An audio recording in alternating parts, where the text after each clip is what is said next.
Hey guys, my name's Shell, and I'm coming to you guys with another video.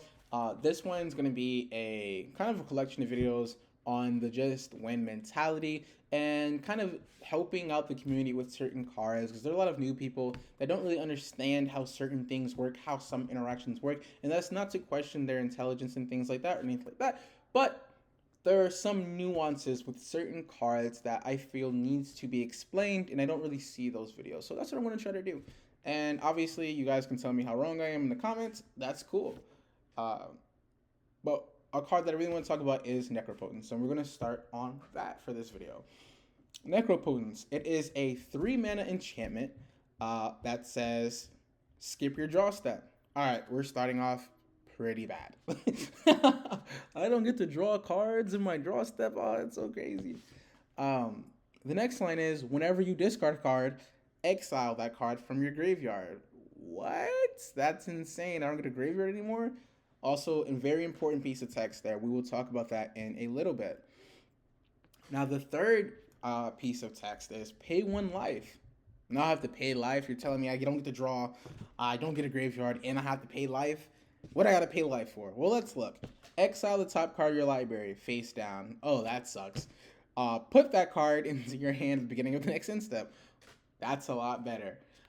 So you're essentially trading life for card advantage. One life for one card. Really, really sick, right? I understand that it doesn't come to your hands at the end step, but that's fine. That's perfectly okay, right? Now let's talk about some interactions. We're gonna go into kind of like a deep dive in an Necro and things like that. Some play patterns to go with it, da da da, this and that.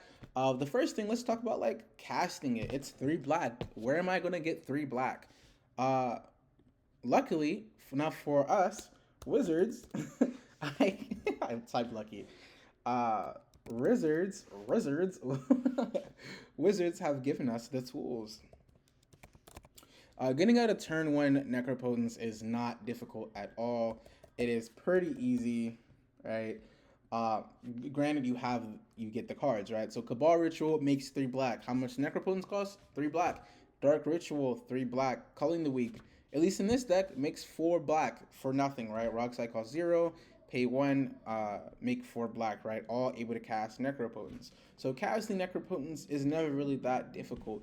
Half the time, if I'm playing, I have Necropotence in my hand, I will tutor for a Dark Rit. I will tutor for a whatever it is to maybe get this out, right? Um, Necropotence allows you to, like I already said before, trade life for cards. However much life you have, in a perfect world, you can see 39 cards, right? Wouldn't recommend that, but you can do it. All right. So getting it out, you have a hand with Necropotence. You go search for that Dark Rit. You have a hand with Dark Rit. You go search for that Necropotence. It's not a strictly I win the game combo's not deterministic. You play that Necro, everyone's not like I concede. Um, Usually in Rockside they concede, but it's not like that. It's able to see a lot of cards at once, right? Now let's look at some other interactions or some interactions in general that go with Necropotence. Right? So what is that first line of text? It says skip your draw step. You do not have a draw step. You skip it. It's upkeep. Where's my draw step? You don't have one. Main phase. One, right? Or beginning main phase 1 or whatever. You have a, let's see, a really cool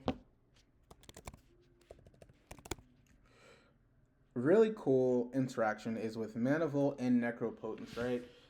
Mana Vault says Mana Vault does not untap during your untap phase. It remains tapped during your upkeep. If it remains untapped during your upkeep, Mana Vault deals 1 damage to you.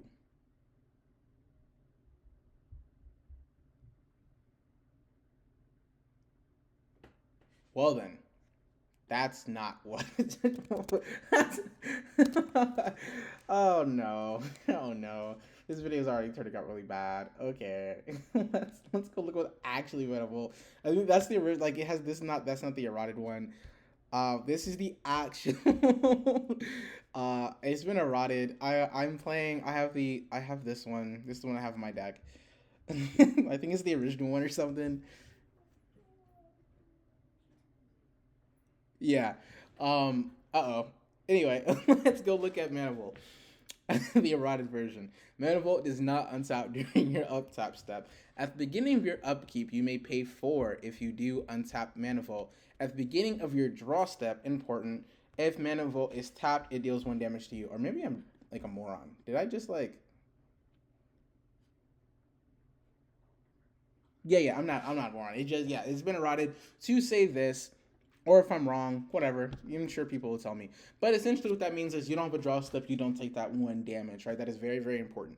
Um, these micro things are important because, again, you paid that life, you just lost out on a card, right? So explain that to people, like saying, hey, if you have this version, especially, pulling up the eroded version and says beginning your draw step and will tap this 1 damage to you. You skip your draw step. This never triggers, never has a time to trigger because you never went into your draw step. You don't lose that life, right? So Manifold essentially with Necropotence out, it becomes a ritual that you can get back for 4 mana at the beginning of your upkeep. Really, really dope. Really, really good interaction that I think not enough people are aware of. The next thing that we need to discuss, right, is the whenever you discard a card, exile that card from your graveyard. So let's say you have 9 cards. How the end step usually works is you have your end step, right? Your end step, and then you have your cleanup phase. Your cleanup phase is where you're discarding stuff, right? This is when all of end turn effects are going to end. So your silences are going to end. Your ranger captains are going to end. Your shifting woodlands, being whatever the hell it is going to end.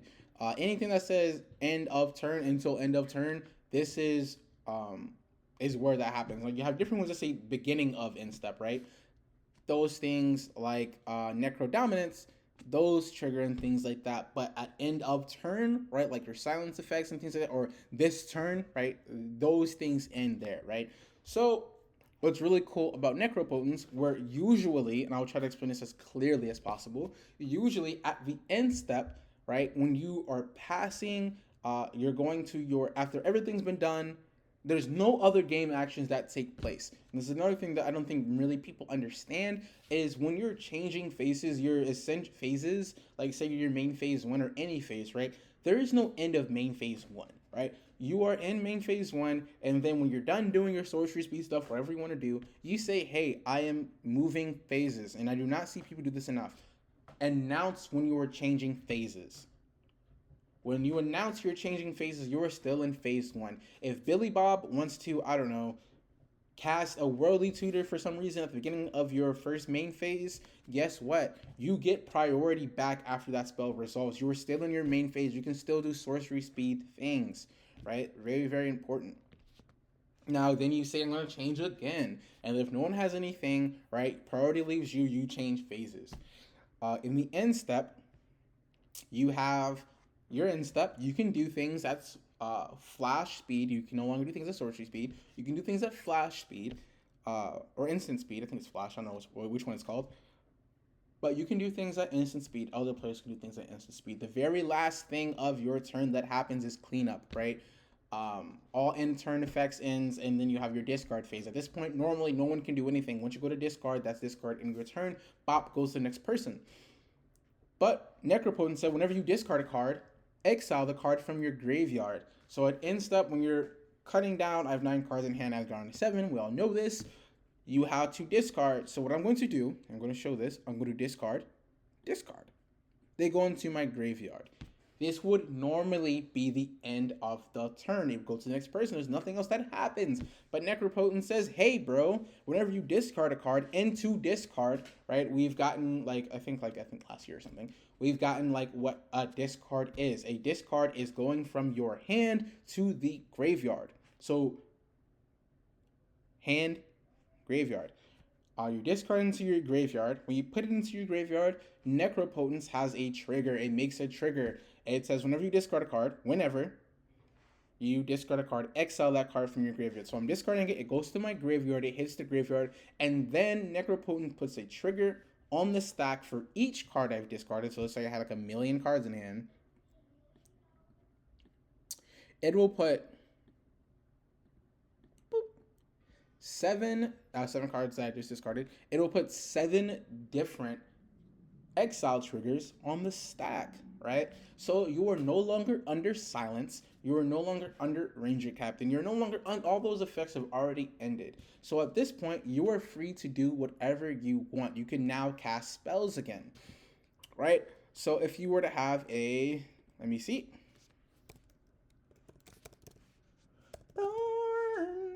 Born. Oh my god, how do you spell this? There we go. If you have a Born Upon the Wind, if you have a Final Fortune, this is in place where you would start casting those spells, right? So you dump a bunch of life into Necropotence, you'd have some mana open, you'd respond to the exile trigger. Mind you, all these cards are still in your graveyard, and you would Born Upon the Wind, and you can cast spells again, as if the silence never happened, right? Also important, if you cast the silence and for some reason you wait for this step, I don't know if you need cards in your graveyard, your opponents are no longer under silence either, right? Very, very important thing. So if someone plays Necropotence, like if it's a Rocksire, someone that has access to instant speed things, which is most decks because of Emergent Zone, it's not really that, I mean, it kind of sucks if you have to silence, but just know that that silence can go away at the end of step if they have the right pieces and things like that, right? So don't bank on your silence to save you. It will not in most circumstances, because I'm going to look at 30 cards. I'm going to find my Born Upon the Wind. I'm going to exile, da-da-da, and things like that. Another very important interaction. That one's the main one with Necropotence. Why Necropotence is so broken, why it's so good, why I can do so many things. Is because you can get over those silence effects. And those effects are really, really, getting over silence is really important when you're in Sans Blue. When you're in, when you're in Sans Blue, because you can't, there's nothing that you can do to fight a silence, right? There's no red elemental blast. I guess you can mana tithe it, but like there's nothing that you can do as a Sans Blue player. If someone silences you, you're kind of screwed. That's why Final Fortune's kind of scary without a defense grid or something like that, so people can't silence you in your upkeep, right? So if you're in a Sans Blue deck that can't fight over that silence, this is a very important interaction that you need to know. Or even like if you're in blue and you don't even need a counter the silence, cool. Nice card, bro. I'll just do this all at cleanup or responding to my Necropotence trigger, right? Another very important interaction. Let's say you have a Born Upon the Wind. Well, let's not say you don't have a Born Upon the Wind, right? Born Upon the Wind, the fix it all card, right? Oh, can't do that. Let's say you have a. Let's see. You have a. This happened the other day. You have a. Jeez, I'm such a moron. You have a LED. I literally put LED. You have a Lion's Eye Diamond. You have a Brain Freeze. You have a Underworld Breach.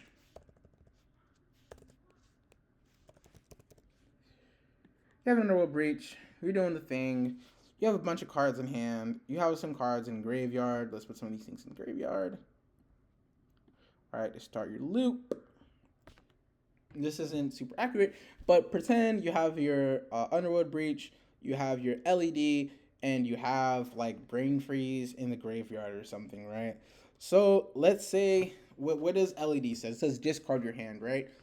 Well, discard all your cards to exile, essentially, is what you're doing, right? So it's a mana ability, so you get the mana immediately, right? Even though you can't cast spells with the mana, but you're going to get the mana immediately. This is going to go to the graveyard. All these cards are going to go to the graveyard. Move all to graveyard. Now, these 7 cards are going to have an exile trigger on them, right? You're going to have to exile all these cards. Oh, no. But guess what? We can respond to that trigger, right? We can exile 1, 2, 3. And instead of them all going to Necropotence, we can use them to Brain Freeze. Boom, Brain Freeze, right? You exile those cards, you Brain Freeze, right? That's just one of the things that you would be more set up, you'll have more mana, whatever. But you're able to use those cards to cast instants and things like that with Underworld Breach, exiling them as the cost, or even if there's an exile trigger on a card you want that has instant speed, or you have some kind of flash out or something like that, you can even cast those spells from your graveyard with the exile trigger on the stack, right? Very important interaction that I don't think enough people use or do or anything like that. I should have wrote something down about this. So we went over the mana vault, we went over interactions, getting silence and things like that. We went over some lines you can say by casting spells with LED when they're in your graveyard, instant speed, this and that. So let's talk about some things to, how I say, some play patterns, right? So usually when I play Necropotence, I'm looking for turn 1, turn 2, right? Late game, I guess, is fine too. But when you get it out, there's kind of like a debate on like whether or not, and there might be a plane coming over. Yeah, there's a plane coming. Oh no, am I gonna edit this out? No, because I suck at editing. Oh no, blah blah blah blah blah. Anyway, so you get it out. It really depends on when you're getting it out, right? You have to be very bored, like, how I say, you look at the board, man. If there's like a Dargo out and there's like a Tivit out and there's like a Trax out, you probably shouldn't play Necropotence in the first place. Like, you shouldn't probably play it if you're not just trying to win at that exact moment. Well, I guess this is what we're talking about. I'm a moron. Anyway, so if you're in a position where you can feel like you can probably win, or if like you're saying I'm probably not having another turn, and we have to then yeah, you go balls to the wall. You put all your life in it, but you have time, things like that. If your life is being pressured and you don't think you could win right away, you put a little less life into it, right? Or not enough to kill you, essentially. But I'm turboing, so I'm playing my Necropotence turn 1, turn 2. I'm paying like 20 or 15 life into it the first time, really trying to sculpt that 7, try to find that winning line. If I can win with the 7 cards in my hand, really dope. If I can't, then cool, I'm going to set up for my Necro next turn, right? So that's one play pattern to do, depending on the board and what the board is looking like and stuff like that. Another thing is, you pay 1 life. You pay 1 life, and someone, please don't ever like fall victim to this. You pay a life, and again, you activate this each time. For each card you have to pay a life, right? You're activating it multiple times. Now you can like hold priority first if you really want. You can hold priority and activate it a bunch of times, right? And put all those activations on the stack, whatever. Also, if you activate it one time, let's say, and a lot of times people don't really, I'm sorry I'm rambling, but people don't really speak about what they're actually doing, right? If you're saying I'm putting 30 into Necro, what does that really mean? I am activating Necropotence 30 different times. I'm going to pay 30 life and activate it 30 times. I'm going to hold priority on it. I'm going to da-da-da. That's like the thing that makes most sense to do. And then you get 30 cards, right? If someone Force of Vigors, don't ever, please, like, obviously it kind of depends on what's going on, but someone plays this, and maybe if it's, I think it's a good time to probably Force of Vigor. It is like force their hand. If there's some big creature threats and they gotta go, right? You make them have a deterministic amount of life they want to pay, and make them like fall into that. There's no like, oh, I'm gonna sculpt my hand. Like, okay, cool. But also, if the dude's already set up, maybe the Force of Vigor isn't the best thing to hit with Necropotence. I personally would really not ever hit it with a Force of Vigor or some kind of removal with the Necropotence, right? Because in reality, you're just helping them, right? I would like never Force of Vigor, Necropotence, and things like that. Because one, you give them a draw step, you give them their graveyard. It's not really helping a lot of the times. A lot of times, that's why Necropotence is so good. A lot of times, the best time to interact with it is when it's on the stack, right? When it's on the stack, or there's no like can't activate enchantment stuff that's in meta or anything like that. I don't even know a card that does that. But Necropotence is a really hard card to deal with once it's on the field, right? Once it's on the battlefield, and I don't know why people let Necropotence or Adnals. Don't ever let an Adnals resolve if you can help it. Don't ever let a Necropotence resolve if you can help it. I don't understand why people have one piece of interaction in their hand and say, okay, let's see what you Necro for. And then, boom, that guy has 30 cards in his hand, 6 of which are counter spells. What are you going to do? Okay, my Necropotence, I'm going to have 30 cards in my hand. There's interaction in this dog. What are you going to do, right? So never let the Necropotence resolve, right? Some other things about going against Necropotence. Yeah, don't let it resolve, man. I don't know. Don't let it resolve. It's like, what do you do after the Adnals? You lose after the Adnals 99% of the time, right? Um, so once the Adnals is out, if you're against the player that you know or is very likely to play, if they're in black, really, punch them in the face. Attack them. Every life point you take from them is a card lost, right? Especially Necropotence, even more so in Adnals because it's not 1-to-1. Obviously, lands are 0, mox times are 0, but Force of Will is 5, right? So every ping, every little piece of damage you can get to them is hit them in the face. I don't understand what I see people.